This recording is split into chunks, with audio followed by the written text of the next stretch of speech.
Hey kids, Dwayne Lay from the Lean HR blog. So we're talking about spaghetti diagrams, and they're a little hard to explain when you can't see it in motion. So I thought maybe we would take a minute and just run through an example. So the template that you see on the website, it's a little bit of a lie. I never use that. I'm more of a whiteboard guy when you're doing these. So the idea behind a spaghetti diagram, which we talked about on the blog, is to try to track movement. Okay.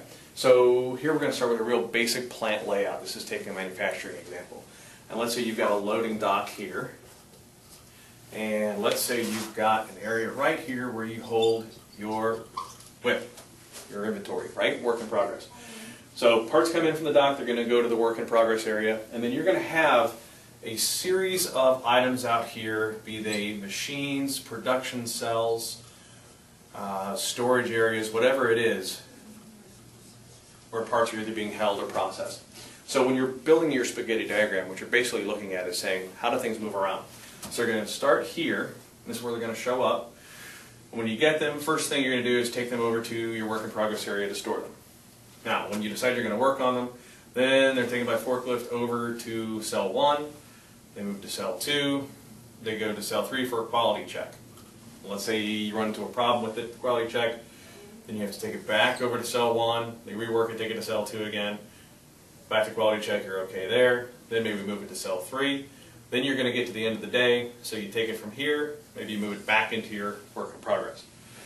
The next day, this cell is going to need inventory, so they take it from here, it moves over, it goes down into a second cell, third cell, over for a quality check, assuming it goes there.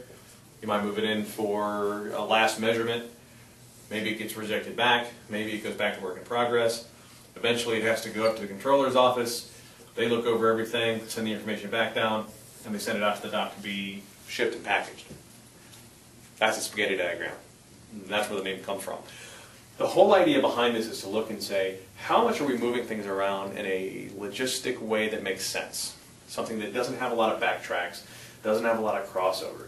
So in an ideal world, when you're building your spaghetti diagram from scratch, and you say, I want to rebuild the way I have my plant laid out. We have a dock, maybe we have a work in progress area, maybe we don't. So what we really want to do, and there's a lot of theories around whether or not you should even have forklifts in a manufacturing operation, because forklifts kind of imply that you're picking up heavy stuff and moving it someplace else, which by definition is waste, right? So you really want to build it so we say, okay, it's going to come into your staging area here from your dock. So we move here. Then we have production cells, so it goes here to here.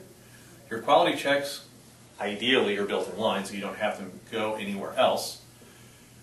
And you build your plant around these things.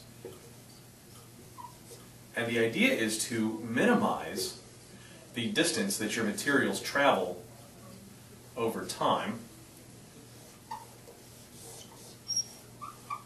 And then finally, you may have a packaging and shipping area here that would go back out. So you still have the same number of steps. The distance is much less, and it's a much cleaner diagram, so you know where things are supposed to be, you know how it flows. You're not moving things back and forth. Depending on how heavy the stuff is that you're dealing with, you could, in theory, run a manufacturing shop like this with no forklifts. You know, maybe a pallet jack, maybe just a couple of strong dudes.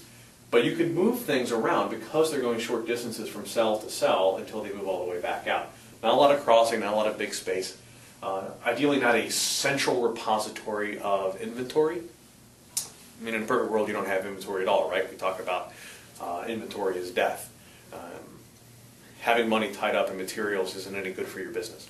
So this is how a spaghetti diagram is built. Now, next time, we're going to talk a little bit how to apply this in the transaction world, specifically around HR, and some of the really cool things I've seen done with it to really drive home the point that you're spending a whole lot of time doing stuff you don't need to do.